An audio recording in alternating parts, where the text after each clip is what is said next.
Hello friends, Jerry Rosa here in the Rosa String Works workshop. Had to take all last week off because we finally got a few dry days in a row and we had to make our hay here on the farm. And suffice it to say, everything that could go wrong did go wrong. So it took me like 7 solid days of just non-stop work to keep all that old equipment running and get the hay cut and raked and baled and hauled and everything. But anyway, it was quite a job. So I'm behind. That's why I didn't get a video out last week. But here is a status on the Rosa Mandolin going to Virginia. Basically, when I get this fretboard glued on here, with the exception of some final shaping on the neck, which won't take long, then the build itself is finished. At least I'm done with the build. Man, it just seems like forever sometimes. It probably doesn't seem like very long on the video because I'm shooting these in 15-minute segments. But I have spent almost every single minute this week, from Tuesday through Friday. Today is Friday, August 7th, and from Tuesday through today, I've spent every moment working on this mandolin pretty much. And it's what I call right now, I call this in rough condition. Now, you know, it's with a grain of salt. I mean, rough condition meaning that I haven't started detailing it yet. Now, detailing would be similar to detailing a car, where you go into every little nook and cranny and clean everything, make it perfect, and that's what I have to do to this yet. And that will probably take me at least 8 hours to do that, to do it the way I do it. And I will clean and you know, and I'm talking microfill, little tiny pinholes or something where maybe there's a little hole between the binding and the side. I mean, like, we're talking minuscule blemishes. But anyway, you want to get everything filled and smooth and perfect so that when you start putting your finish on, it goes on smooth, you know. And anyway, here's a close-up look at it. There's the peg head. Now, I have not dyed the rose red yet, but you can see the inlays all finished, and I've got the peg head bound. And if you notice, I put a little extra curl in the curl up here and a little extra curl in this. Most of the time that's kind of short too. So I do a little bit more detail on mine. And you can see the back has the laminated peg head in the back. And then, of course, the neck itself is still rough. I don't have the fretboard on it, obviously. The top is all bound now and bound on the sides and everything. And there's the rose in the back. So it's in really, really nice shape. I'm real happy with the progress so far. I will finish it up today. I will get the fretboard glued on it. As a matter of fact, as soon as I finish with this video and get it started uploading, I'll be gluing on this fretboard. So then it'll just take me a day or two here of detailing it, and then we'll start the finish process. I have some more clips behind this clip right now that I'm talking on, and it'll show you a few more little updates on the mandolin, some more progress that was made before I got to this point. So hope you enjoyed the rest of the video. Please tell your friends about my channel. I'm looking for some subscribers. We're just about to hit the 400 mark, and I would like to see about 40,000 would be good, you know, if we had that number. Thanks again. Y'all have a good day. It's in getting there shape is what I would call this. It's getting there. I just got all the binding put on, and you can see there's a stripe around the edge there. There's stripe binding on the top there. The neck is somewhat to shape, although he wants a V shape, and it's starting to get that V shape in there. I've got the fretboard roughed out, and this I will bind it. I will put the dots in it. This is a radius fretboard. I don't know if you can tell that from the camera here or not. But anyway, it's a radius fretboard, and I will put dots in it, abalone dots, and I will be scalloping this tail way down after I bind the whole thing. I bind it first, I put the frets in it, I put the dots in it, I bind it, and then I scallop this tang way down so that it gives you plenty of pick clearance. Having trouble talking this morning, sorry. Anyway, so we're getting pretty far along. Don't have the inlay in here yet. Let me show you where that's coming from. That's coming out of these bags of pearl and abalone. Here's the mother of pearl. Here's the abalone shell. And eventually this will be a rose, and it will say the Rosa on it. And here's what that design looks like. Got to hand cut it all out. It's a long, tedious process. Basically what I do, my technique, is I glue these pieces to the shell, and then I take a jeweler's saw with very fine teeth. The blade looks just like it's about twice the size of a human hair, maybe something like that, maybe a little bigger than that. We have tuning keys also. The customer requested that we put the Waverly tuning keys on this mandolin, which I can't argue with that. They're very good tuning keys. The only thing I don't like about the tuning keys is the price. I ordered 2 sets of these tuning keys also for another mandolin I'm building, and just the 2 tuning keys order was $1,000, I don't know, 40 or 50 bucks, something like that. And you can see they're real mother of pearl buttons and gold plated. They've got a nice gear ratio.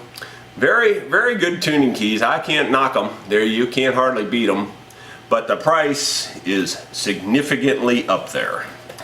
520 bucks, I believe it is, per set, which is crazy when you think about it. Although I guess if you had to make them, you would think that was pretty cheap. Then the customer also provided this. He provided a truss rod cover with his name in it, and it's mother of pearl, and looks real nice.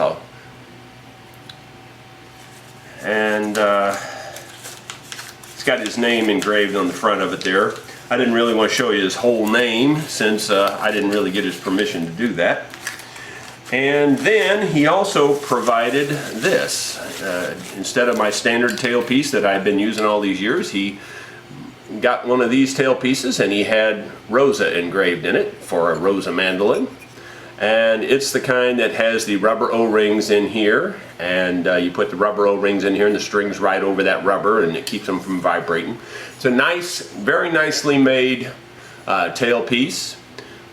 He got this from Axiom Supply online, and since he did that, I went ahead and standardized on this tailpiece for my future mandolins, and I've already had a couple of them engraved. Hey, that's about it on the status. Just wanted to give you an update. You can see I've got my rose carved in there, and I don't have it sanded yet. It's just scraped smooth. So I will be doing some sanding on this just before I do the dyeing and the finishing and stuff. But that's probably a week or 2 away at least before I start on the dyeing. At minimum, I would say a week at minimum. Because it takes a while to do the inlay, and the binding on this. It takes a while to do the inlay and binding on the peg head. And then I still have to cut the body points here, the point protectors, and put those in between the binding here. And so there's still quite a bit of work to be done on this. But we're getting there, and it's going to be a fine mandolin. I hate to brag on my own stuff, but I have taken every possible care I can on this thing to make sure it worked out perfect. So, Thomas, I hope you're getting excited because it's going to be a neat one.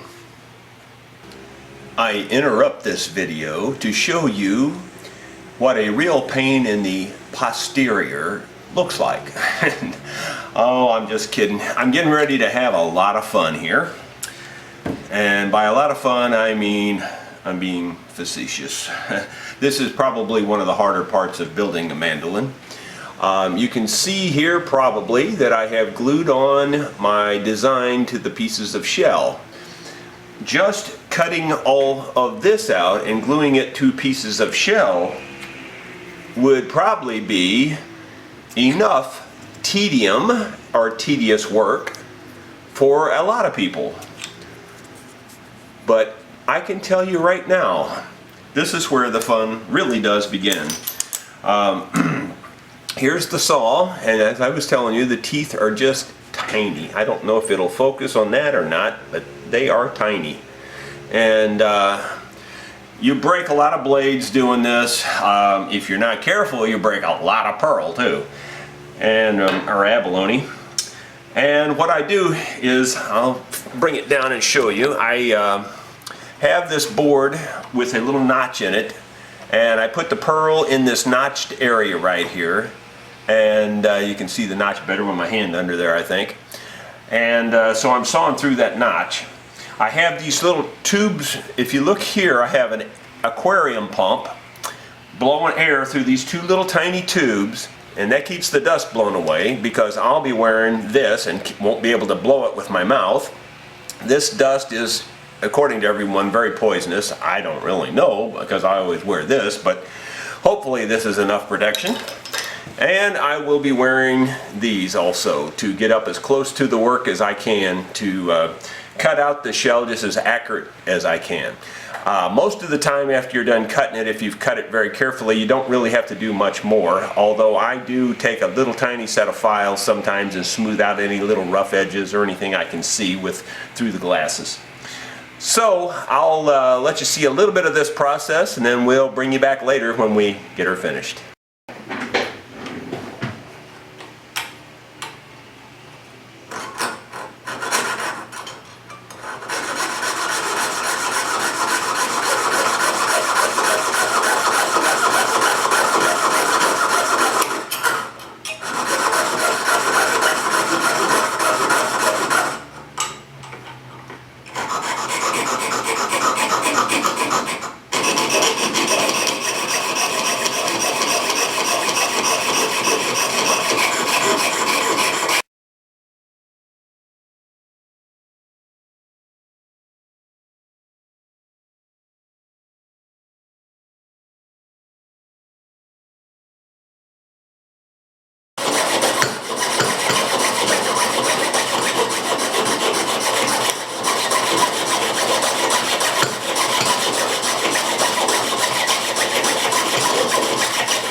There's piece number one, and that was the easy piece, trust me, because there's no detail, it's just cutting out a rough shape. Now granted, I will be carving the detail of the rose petals into that piece of pearl later and then I'll fill it with a dark fill so that you can see the lines basically. But that really was the very easiest piece to cut out. I always start with it first. Now granted, the saw blade felt like it was dull from the last time I used it, so I'll probably put a new saw blade in it for the rest of the pieces, but the rest of the pieces are much harder than this one. Much harder.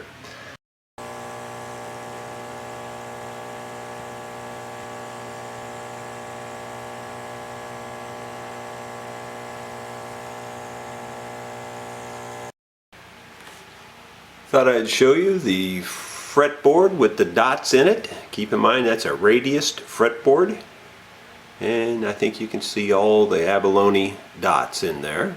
Those are 6mm dots.